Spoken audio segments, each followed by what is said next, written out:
Umefurahi sasa? Maana sasa kipenzi changu kuondoka wewe fanya kufarijika sasa. Yaani kama moyo wako amekuwa kwa tu. Alafu wewe mbona dadangu, kwa nini unapenda kwa sana kuniingilia? Usipanze kunifuatia mimi kaka yako wewe. Si unanielewa? Kaka. Hivi yule mwanamke kumbe bado unaye?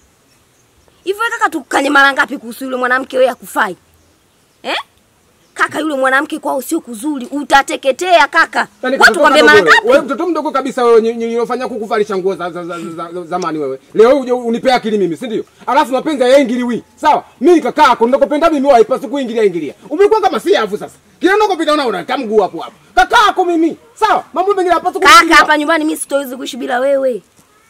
Yule mwanamke achana naye. Sasa mimi siwezi kuishi bila mwanamke. Sawa? Alafu mambo mengine usiingilie. Wewe unataka je? Unataka nikuoe wewe? Nini sasa? Nikuoe wewe ndio. Maana sio mwizi sasa. Wewe mimi? Nashukuru sana. Dada. Wewe tunaye jamani. Mwe.